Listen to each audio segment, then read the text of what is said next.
We'll be starting the recording now. Thank you. So now at this time, please mute your mics for the best sound experience. Otherwise, the feedback can interfere with information we will be sharing with you today.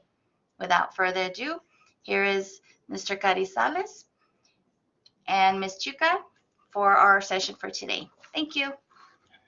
Hello, everyone. Thank you for joining us today. What we'll do is we'll wait just a little bit so we can get the link for, oh, there it is. We have a link on the chat room for those of you who are here to review the Math 1324. So we'll give a couple of seconds for you all to go ahead and click on the link, and we'll get started shortly.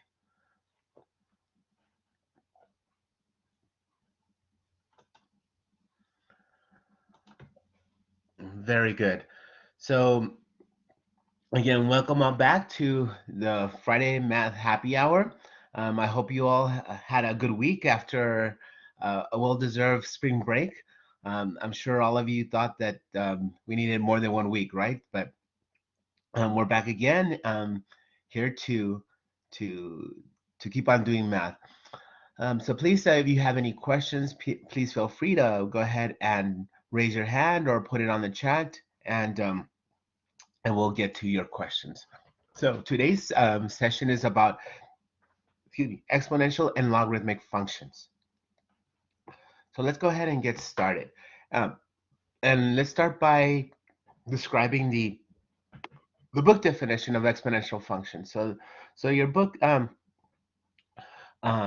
defines exponential functions as a function with a superscript, right? F of x is equal to a to the x, where a is greater than 0 and a is not equal to 1, and x is any real number. So specifics of an exponential function is the domain. The domain of f is a set of all real numbers, while the range of f is a set of all positive real numbers.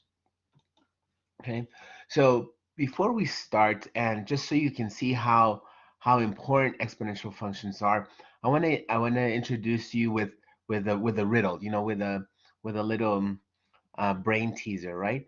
So again, this I do this in my classes, and I always give a little fair warning. Okay, this is just a hypothetical question.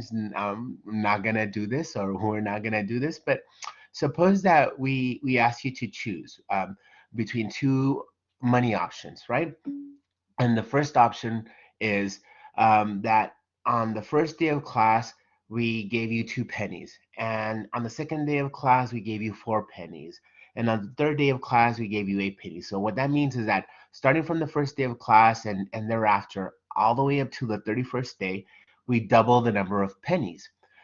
So that's your first option. Would you choose to have 2 pennies on the first day and double them for 31 days? Or would you rather receive a lump sum of $1 million? Okay, so it's always curious to see,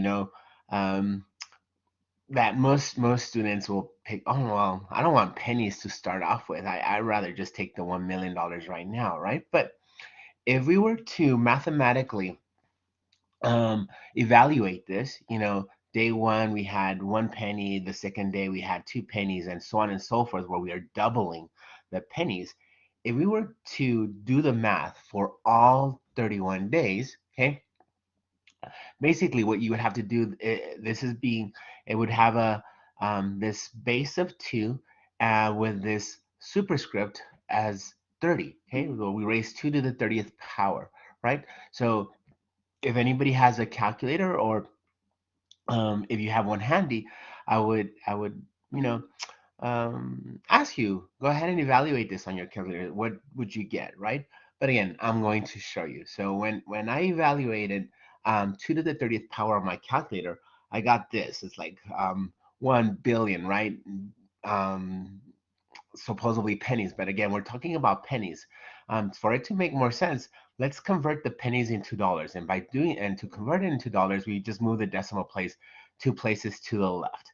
So if you see that even if we move the 2 pennies to the left, what we're looking at is $10 million, right? So it's always good to surprise students that, look, you chose the option where you're only going to get $1 million, but if you chose the penny option, you would end up with $10 million. Now, the whole point of this riddle or this presentation is just to show you how dangerous also exponential functions are.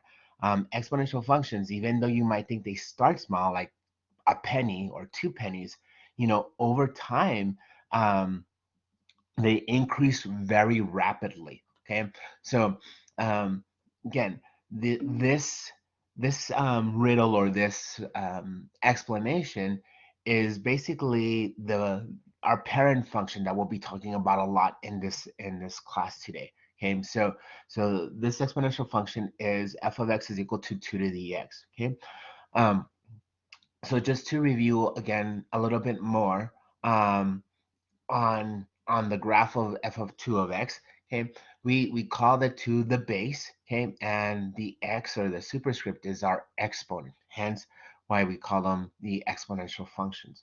Now, as stated on the book definition, um, x is all real numbers, and we can also replace it with other numbers, like such as irrational numbers. So again, please note that we can always convert anything to an exponent, or we can put anything for the x value practically. Okay. Now, um, just so you can see the graph and also to explain, the domain and range of our graphs. Okay, if I do a table just to evaluate what my graph will look like, I pick these random values for x, and when I plug them into my parent function f of x is equal to 2 to the x, okay, we get this graph. We see that this graph, believe it or not, has a horizontal asymptote, and we've all already covered asymptotes in our previous chapter.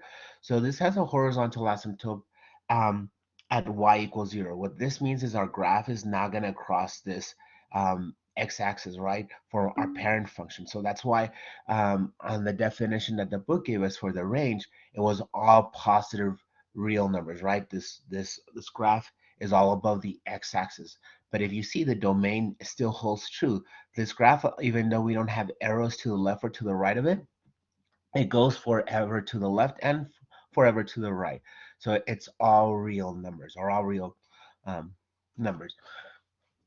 So let's look at some basic properties for our exponential functions.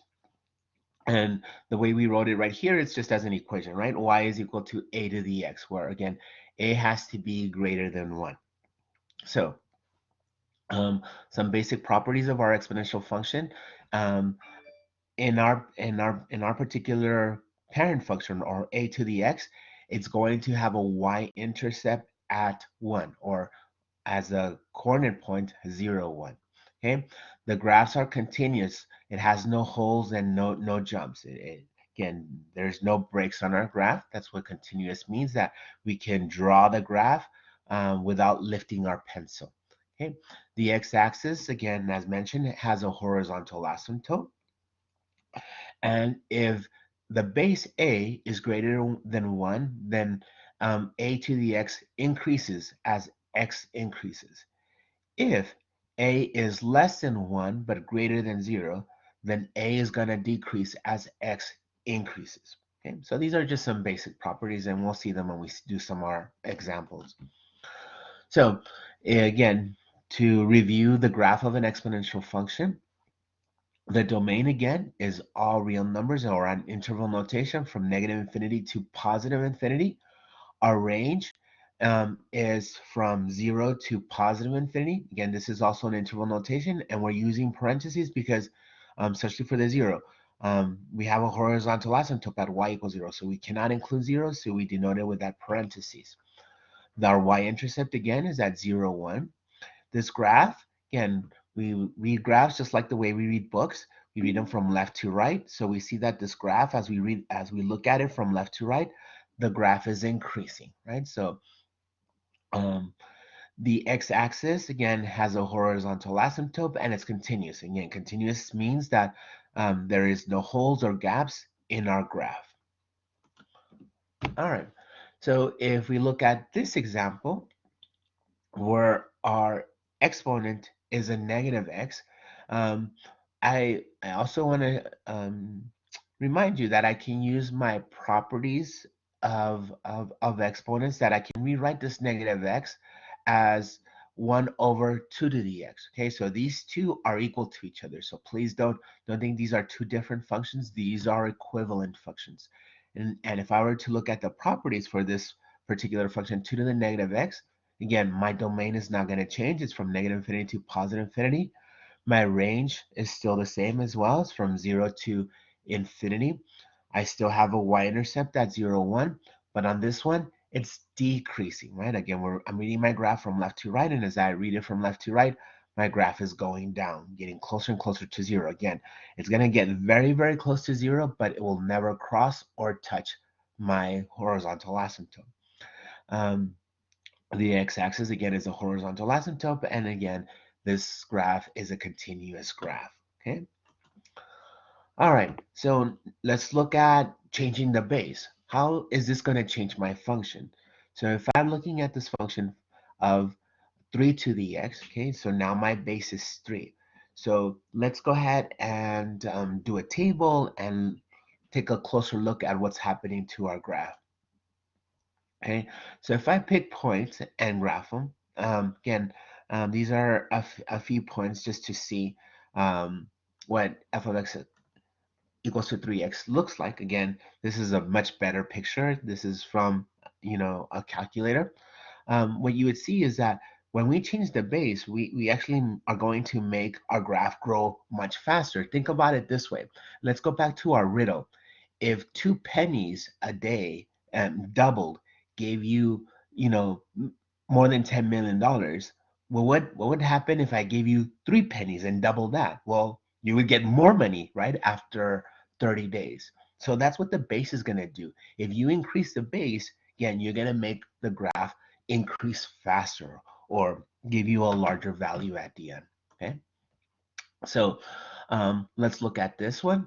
The graph of f of x is equal to 4 to the negative x. Again, the negative to the exponent is going to create a reflection on our y-axis. Okay, so um, this is what's going to make our graph decrease. Okay, again, our parent function, if we don't change the y value, will always have a y-intercept at 0, 1.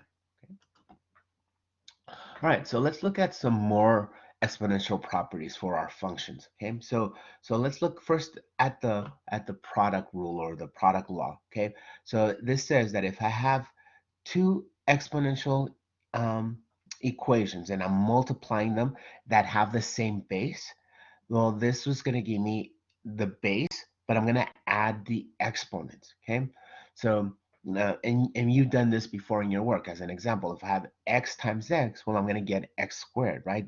The exponent for the first x is a 1. The exponent for the second x is a 1. So 1 plus 1 is 2. So this is our product rule. Opposite to that, quotient rule, right? So if I have two exponential equations and I'm dividing them, well, opposite to multiplication is division. Opposite of addition is subtraction. So if I have two exponential functions that have the same base, I can subtract their exponents. Okay. We also have what's called the power rule, that I have an exponential equation and I take that to an exponent. Well, then I'm going to multiply the exponents. Okay, so if I have a to the x and I take it to the y exponent, the answer would be a to the x times y. Okay, and I also have, the distribution, right? So if I have ab to the x power, this x power has to be applied to both of the terms inside here. So this is the same thing as a to the x times b to the x. And again, we can do that also for a quotient, right? If I'm dividing a divided by b to the x, again, this x has to be applied to both the numerator and denominator. So here, in this number 2 um, for our properties, if we have two exponents and we say that a to the x is equal to the b to the x, this can only be true if the bases are the same, okay?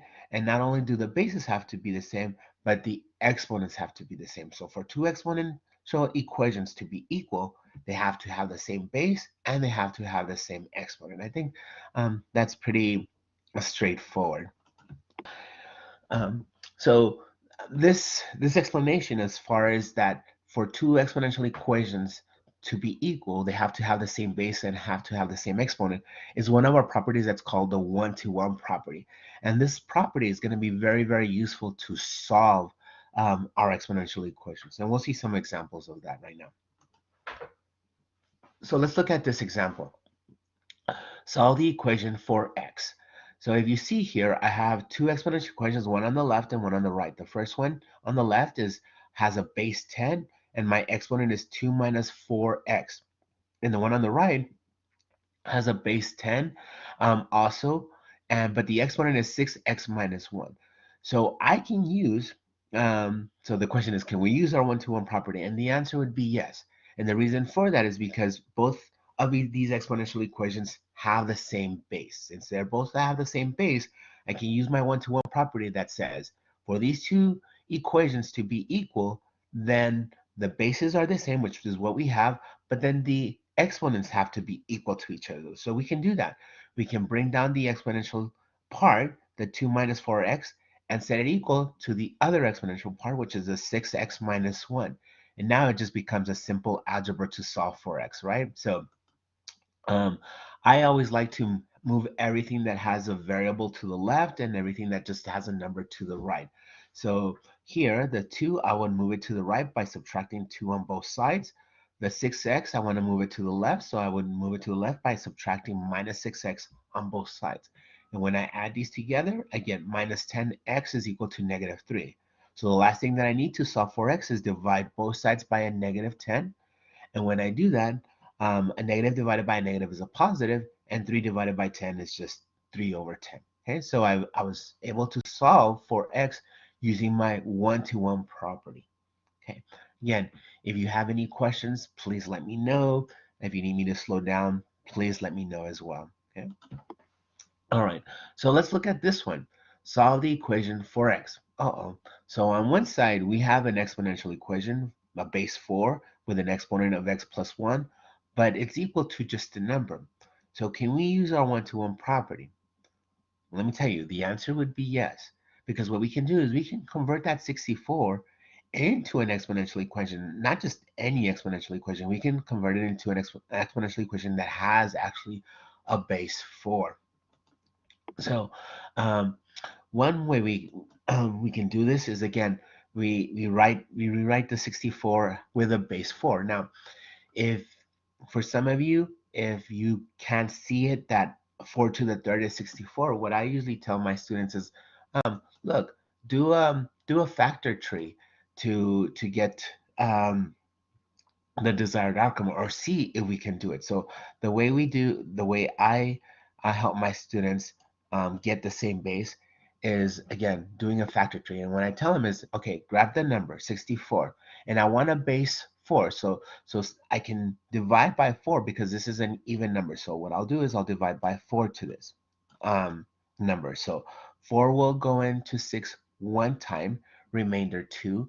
4 will go into 24 6 times. Okay, so 4 times 16 is 64. But let me do it again. Can I divide 16 by 4? The answer is yes. So if I divide 4 into 16, this 4 times 4 gives me 16.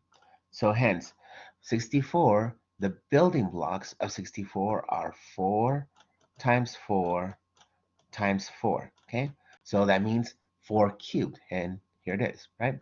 So again, you can always do this. If you want to get the desired base, go ahead and do a tree in order to see if you can convert it to an exponent. Okay, all right. So let's go ahead and move on. So now I can apply my one-to-one property. So my one-to-one property states that for two exponential equations to be the same, they have to have the same base, which is what I have now, but then the exponents also have to be the same. So let's go ahead and set the exponents equal to each other. So I have x plus 1 is equal to 3, and this is a simple algebra to solve for x. Subtract 1 on both sides. And this is going to give me 2, right? X is equal to 2. Okay? So again, your one-to-one property will come in very, very handy for you to solving exponential equation. Okay, let's look at this one. That's a little bit more complicated. Okay, please don't be scared. We have a fraction on the right. So we have an exponential function with a base 5. The exponent is x minus 3 is equal to this fraction 1 over 125. Okay, but if you do your tree again, I'll grab the 125 and you'll see that 125 can be rewritten as 5 cubed, okay? But then again, I use my exponential properties, okay? I would have this 5 cubed, but I want it as a base without a fraction. So again, I take the reciprocal of this fraction and change the sign of the exponent. So if I have a positive 3, it's going to become a negative 3. So now we see that we can apply our one-to-one property because we have the same base, and our property states that for these two equations to be equal to each other, our exponents have to be equal to each other. So then let's set our exponents equal to each other. We have x minus 3 is equal to negative 3. Let's go ahead and add 3 on both sides, and we're going to get x is equal to 0. Okay, and again, you can always, and I advise you to always do that. Double check our work. Plug in this 0 back into the equation, and you see 0 minus 3 is going to give you 5 to the negative 3, and if you plug that into your calculator, it's going to give you the 1 over 125. Okay, it's always good to double check your work, especially on the exams. Okay, if you have time, go back and double check your math. All right, let's look at this one. 2 to the x plus 6 is equal to 8. So let me do this. Let me give you guys a few seconds for you to try it on your own. We'll start working on it, and then we'll compare answers. So I'll give a few seconds for you guys to write it down and work on it.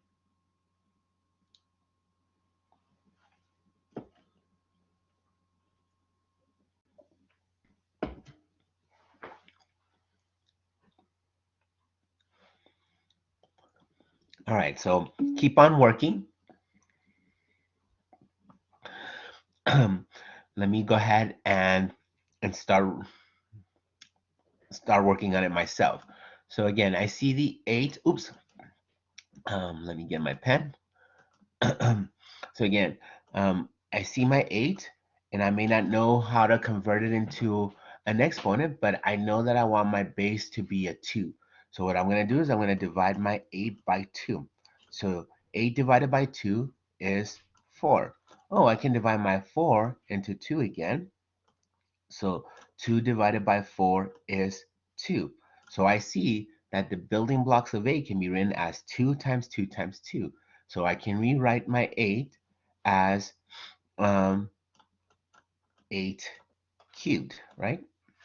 Okay, so let's go ahead and write this on here. We have 2x plus 6 as an exponent is equal to, oops, not 8. This should be 2, excuse me. 2 to the third. Okay, so now I can apply my one-to-one property.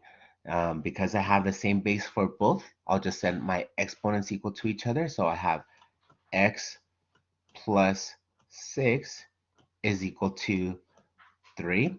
Subtract 6 on both sides, so we have x is equal to negative 3. And I'm sure all of you got x equals negative 3, right? Awesome. All right, let's go ahead and move forward. All right. So believe it or not, okay, the examples that we gave were a mathematical exponential equation, which was f of x is equal to 2 to the x, okay? But we can also use e to represent our exponential equations. And again, e is usually mostly used, it's our natural exponent equation. This one is mostly used for business, but believe it or not, this function will give us the exact same graph as f of x is equal to 2 to the x. They're the same equation, except one is used for math and one is used for business. Okay, so if you see the graph, it's the exact same one that you saw before. It has the domain is all real numbers, or from negative infinity to positive infinity. It has a horizontal asymptote at y equals 0. It has a y-intercept at 0, 1. It is continuous. There's no gaps, no breaks, and it's increasing. Okay. So again, it's very convenient on a lot of applications to use our exponential um, or our natural exponential function. Excuse me. All right, so again, if I look at the same properties that I saw before, okay, if I have a exponent to the negative x, um, it has a reflection on the y-axis. It's now then going to decrease, but it has all the same properties still. The domain is still from negative infinity to positive infinity. My range is still from 0 to infinity. I still have a y-intercept at 0, 1, and again, it's continuous. All right, so let's look at some examples solving with this natural exponential equation. So again, we see that on both sides we have the same base. Both of them have a base e. So what? We can use our 1-to-1 property. And again, our 1-to-1 property states that if for two exponential equations to be equal to each other, they have to have the same base and they have to have the same exponent. So we already have the same base. So let's go ahead and set our exponents equal to each other. So this is going to give me x squared minus 3 is equal to 2x. I'm going to move the 2x to the other side.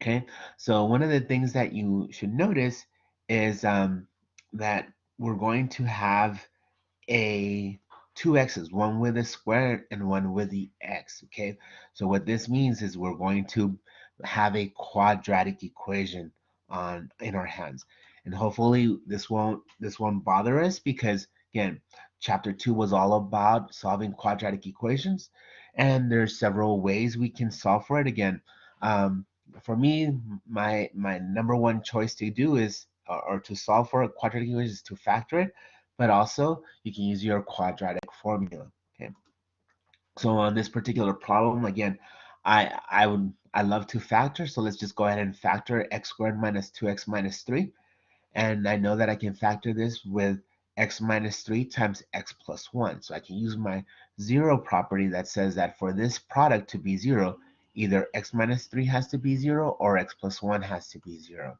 So I have these two options: x is equal to 3 or x is equal to negative 1. Okay, so again, you want to test these values to to double check our math. Yes, Ms. Chuka, do you have any questions for us? Any comments? No, Ruben. I could continue if you like. Oh, sure. You want like to? Sure. I don't have a mic, so can you guys hear me? Okay. Yes, ma'am. All right. Cool. So thank you, Ruben. My All right. pleasure. So let's look at another thing. Mr. Carizales gave you that first riddle problem, but in a real life situation, we all deal with money problems, right? We all work to get money and stuff like that. So one of the things that is used in banks, credit cards, loans is different types of interest. So one of them is called the compound interest. And as you can see, since your exponent is a variable, then this is also exponential function. And so here the A represents the future value, how much money you're going to have in the future. And then the P is your principal, or how much you have in the beginning. Then you have your R is your interest rate. And you always want to write it as a decimal. And then you have N is going to be how your money is going to be compounded. So you can compound it per year. You can compound it quarterly, monthly, daily, yearly, and so on. And then you have T is going to be your time. And so let's look at an example. So here, the different compounding periods, if you see that a problem says semi-annually, then your N is going to be 2. So that means that we're going to take the interest twice a year. And then we have the quarterly, which is going to be 4. You're going to use that 4 as your N. And then we can do monthly, which means that we're going to take the interest 12 times a year. And then the daily is 365. And in some situations or some banks, they might use 360 instead. Okay, but if we kept doing this, if we went more than daily, we couldn't do minutes, for example. So in a little bit, I think we have an example where we do continuously compounding, which we'll talk about here in a second. So here we have find the amount to which 1,500 will grow if deposited in a bank at 5.75% interest compounded quarterly. So some things to look for here are number one, the word compounded quarterly. And then we want to figure out which variables we have and which ones are missing. So if we look at this problem, they tell us that we have $1,500. So that's going to be your principal. That's how much you begin with. And then your interest rate is 5.75. So if we change this to a decimal, we move the decimal to the left 2 places. So we end up with 0.0575. And then they give us the word compounded quarterly. So since we have quarterly, we're going to use n equals 4. And then we're going to do this for 5 years. So it's important to list your variables so that you can see what is missing. So I always like to write the formula down, and then I'm going to go ahead and plug in the values. And so first you want to do the parentheses. And so if we do 0.0575 divided by 4 plus 1, that's what you would do in your calculator first. And then you're going to raise that to the power of 20. 4 times 5 is 20. Whatever answer you get there, then you multiply times 1,500. And so we end up with 1,995 with 55 cents. Now, some calculators you could enter it the way you see it, but I always like to do it step by step because not all calculators are going to be able to understand what comes first, unfortunately. So it's always best to do it one step at a time. Okay, so we have a couple just had a baby. How much should they invest now at 5.8% compounded daily in order to have 35,000 for the child's education 18 years from now? So again, we can write down the information that we have. So we want to have $35,000 for this child. And so that's going to be your A because that's what your final amount is going to be. And then your P, we don't know how much we're going to start with. And then your rate is at 5.8%. So here's a mistake here. That should be 5.8. And then your N is going to be 365. And your time is going to be 18. So if we plug this in, hopefully it was done with the right interest rate. Yes, it is. Okay, great. So now, again, I would do this part first, 0.058 divided by 365. And then I would add the 1 first. And then also multiply 365 times 18. Okay, so we're going to end up with 1 plus all this decimal. Now, it's very important when you're doing these problems, don't round right here where you see all these decimals. Sometimes people want to round to, let's say, the 1, they'll make it a 2. But when you enter your answer on WebAssign, it's going to count it wrong. You want to make sure that you don't round till the very end. Okay, so I always like to write down all my decimals here. And then I'm going to add the 1. And so now we have this long number, right? And then raised to the power of 6,570. So in order to solve for this, I'm going to go ahead and you always want to make sure that this is isolated, this exponential part. So this P, we need to get rid of that P. Okay, so we're going to end up with, okay, so we went ahead and did the exponential part. So 1.00, all of this big number raised to this power is 2.840320963. Now we're going to divide by that number. And so if we keep dividing, then we end up with $12,322. So for this couple to have $35,000 for their child, then they should start this investment with $12,322 with 55 cents. And then 18 years from that day, then they would end up with a 35,000. Okay. So earlier I mentioned that if you wanted to keep compounding, instead of daily, what if we did it by minutes and so on? We don't do it by minutes, but instead we say we're going to compound continuous. So continuous, that would be the formula A equals P E R T. The E is your key that is in your calculator, natural logarithm, okay? Your exponential. So let's look at logarithmic functions. We will need these to do some other problems. So a logarithmic function is just the inverse of an exponential function. Okay, so we'll see some examples. Okay, so we looked at the one-to-one functions, and so you'll see these in the graph when we do the horizontal line test. Okay, so these are just a review from the first two chapters. So a vertical line test tells us if it's a function. A horizontal line tells us if it's a one-to-one function. And if it is, then we can say it has an inverse. So here, which functions are one-to-one? So if you draw a horizontal line on the first graph, let me get the highlighter. Okay, so if you draw this horizontal line here, if it only touches your graph in one part of the graph, then this is going to be one-to-one. Okay. What about B? Is this one-to-one? So if we draw our line, then you can see that it touches the graph here and here. So letter B is not one-to-one. So what does that mean? Since these functions are not, since A is one-to-one, that means that it has an inverse. Since B is not one-to-one, it's not going to have an inverse. So that was just a review from section, I believe it's 1.9 from the chapter. And the reason it's here is because the logarithmic function and the exponential function are also going to be inverses of each other. Okay, so let me go ahead and continue here. So here we have our log function. This is a picture of it here.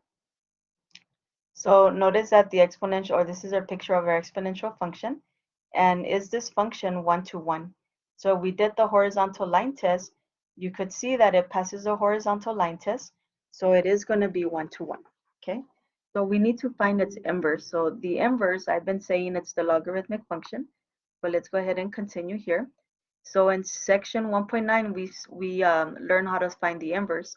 So we said that the first thing you want to do is interchange your y and your x. So here's my y, I'm going to make it an x. Here's an x, I'm going to make it a y.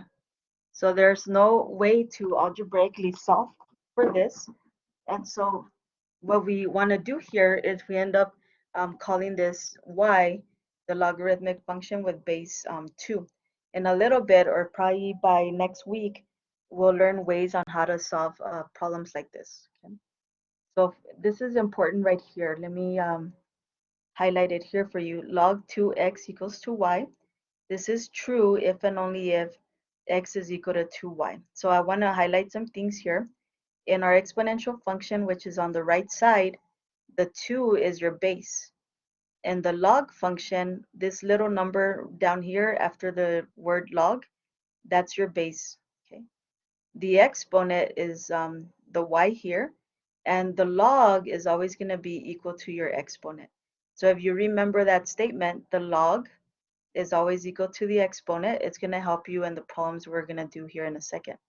And then x is just going to be your number here.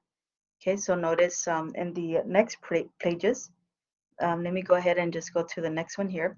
This is a graph of the log and the exponential function. So this is your exponential function, and this is your logarithm. And so if you notice, they're reflecting on the y equals x line. So we know that they're inverses of each other. Okay, so for the log, your domain is going to be 0 to infinity, and your range is negative infinity to positive infinity. And what happens is, remember that the x's and y's were switched. That's why the domain and range also were switched here. And then your x-intercept is at 1, 0, and then we have a vertical asymptote. Okay, so again, this formula here, this is what we want to remember. Y equals log bx is the same as x equals by. We're going to use this to convert from one form to another. So this is going to be used quite a bit right here. Okay, so let's go on. So now in your calculator, if you have a scientific calculator, you see the word log. And so the word log is going to be the base 10. The one on your calculator has base 10. So we don't write the little 10 here. We only write the word log. So if you ever see the word log, then you know that you're dealing with base 10, and which means you could use your calculator. And then for the natural log of x, for this one, this is a log with the base e. So let me just write that down. So this one is log with the base e. That's going to be the same as writing it in this form here. Oh, it was already there. I'm a little blind today. Okay, so if you have a base e, then we write ln. So that's also going to be in your calculator. So whenever you see ln x or log x, that means we can use the calculator. All right, so here it says write the logarithmic equation in exponential form or vice versa. Okay, so right now log 416 equals x. This is a log function, and we want to write its equivalent exponential form. So the first thing I like to do is start with my base. My base is 4. So I'm going to write down my base of 4. And then I like to say that the log, so this is my log right here, is equal to my exponent. So that means that x is going to be my exponent, and then I have my 16. Okay, let's try another one. So this is an exponential form, so we want to write it as a log. So first we're going to write the word log. The base is 5, so we would put the little 5. And then the log is equal to your exponent, so 3 is going to be what that log is equal to. So here's log, my base is 5, and then the whole log is equal to the exponent, which is 3, and then we have our 125. Okay, let's look at this one. So my base here is going to be b, so I would write b, and then let me go ahead and use the pencil. So I'm going to write b, and then the whole log is equal to the exponent. That means your 3 is going to be your exponent, and then we have the other number, 27. Okay, and so we have it here. So let's go to another one. So square root of 81 is equal to 9. So here it looks kind of weird, right? Like what is going on here? There's no base, but the square root of 81 can be written differently. Remember that the square root signifies an exponent of a half.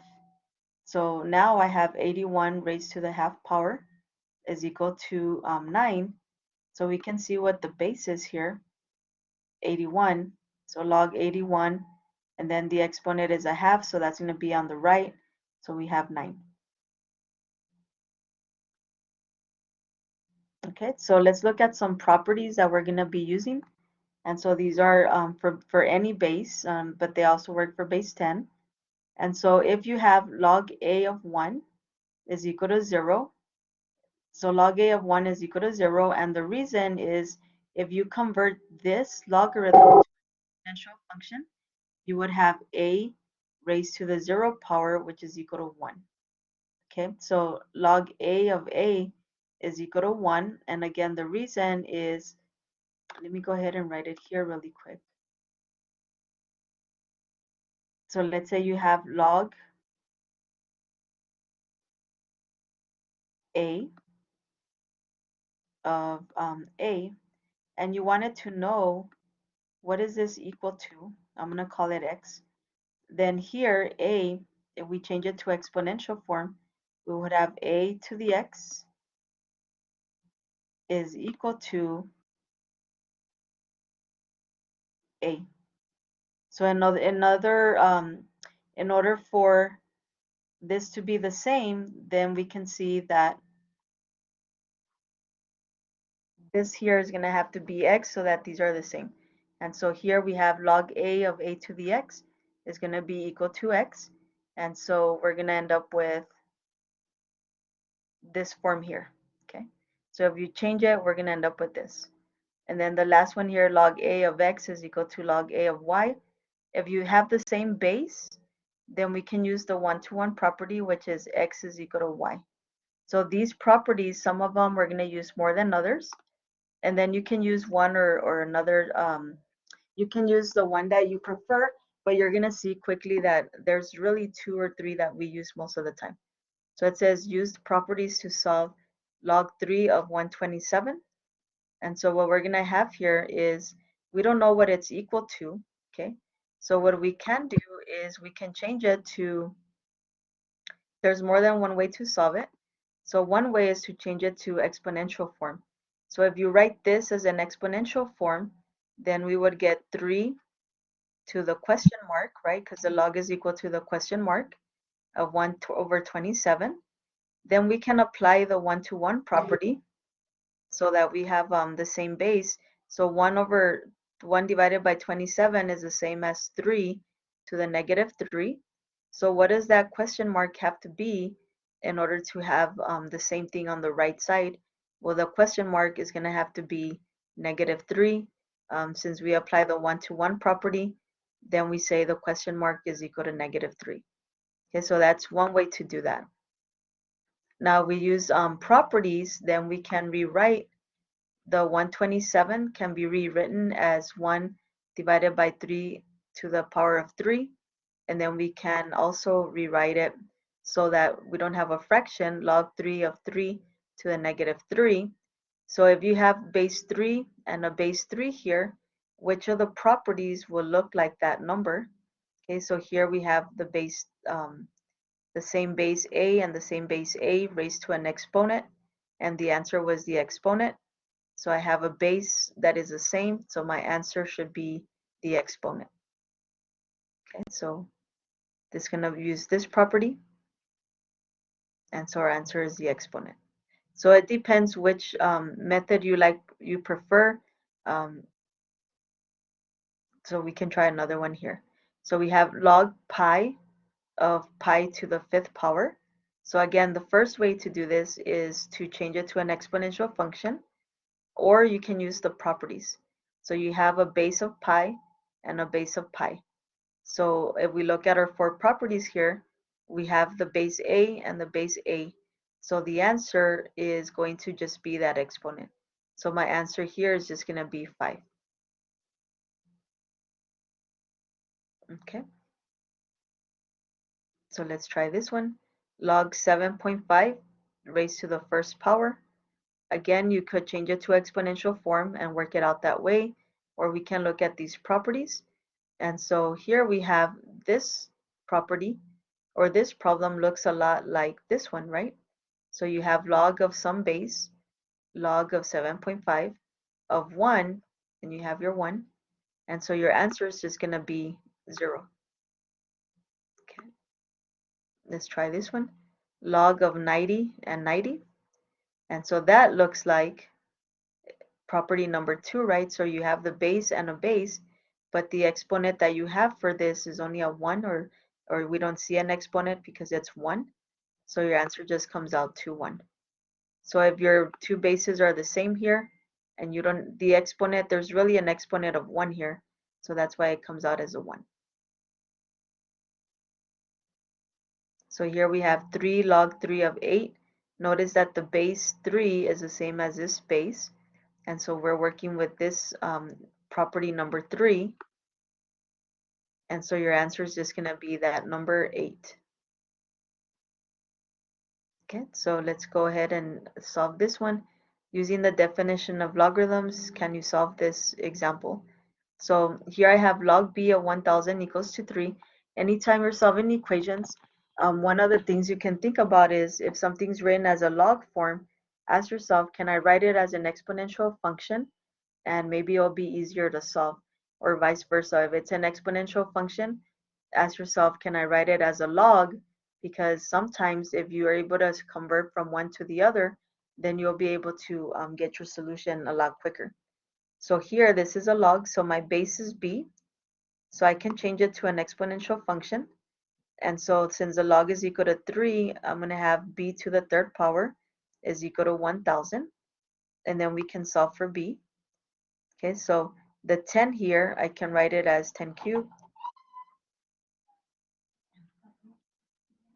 So then we get, in order for these two to be the same, b cubed is equal to 10 cubed. The only way that these are going to be the same is if the b is 10. Okay. Or you can take the cube root. That would be actually the best way to go about it. So here, let's change this to exponential. So we're going to have my base is 6. The log is equal to 5, so that means that 5 is our exponent, and then we have our x. So now we can use the calculator and input 6 to the 5th power, and so my answer comes out to 7,776. And so then let's keep going here. So these are just all the properties that we've been talking about. Let's go and solve some of these. So one of the most important properties that you'll be using for the rest of this chapter is the one-to-one property. So notice here you have a base 5 and a base 5. Say if the log on the left side has the same base as the log on the right side, then you can use the one-to-one property, which tells us that we can put, let me just skip here so that we can go a little bit quicker. The property tells us that we can get these numbers out, expressions out. So we have x plus 1 is equal to 9, and then we just solve for x. And so x is going to be equal to 8. Now for logarithms, you always want to check your answer. So 8, if you plug it in for x here, we get 8 plus 1 is equal to 9. Whatever you get in this parentheses, it has to be positive. And if it's not positive, then it's not a solution. So 8 plus 1 is 9, so that's okay, it's positive. So your answer is x equals 8.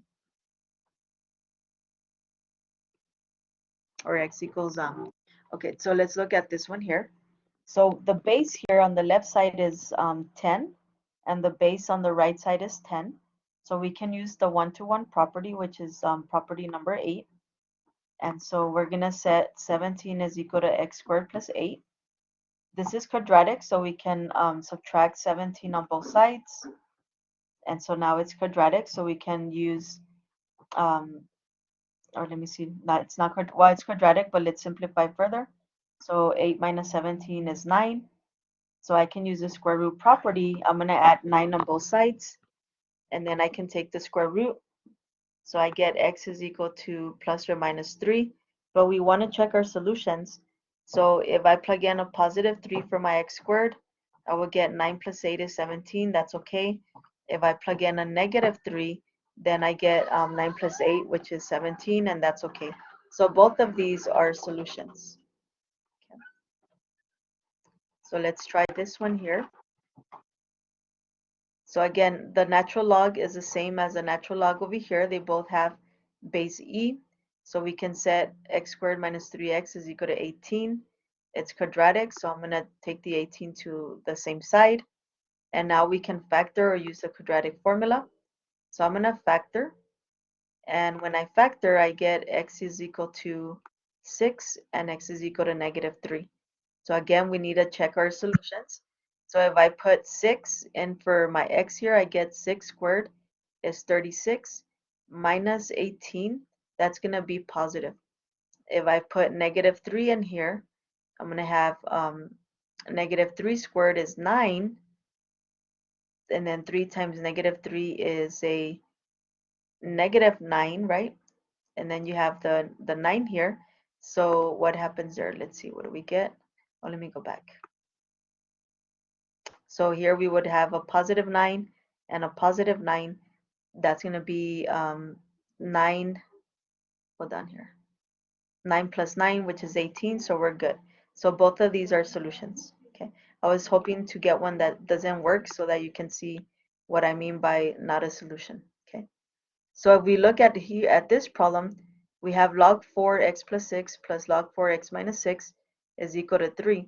Well, this problem does not look like this problem here where we can just use the one-to-one property.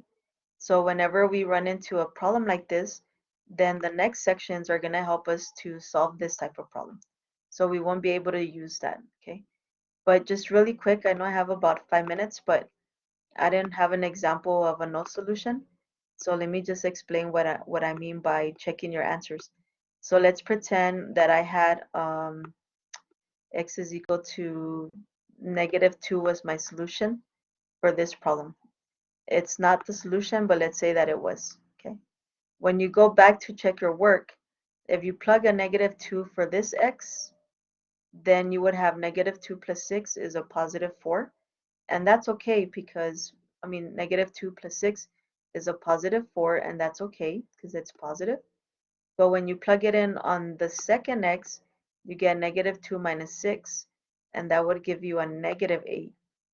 And so if you get a negative here, then we would say that this is not a solution. Okay, and the reason it's not a solution is, remember that the domain for logarithms was from 0 to infinity. Okay? So the x cannot be a negative.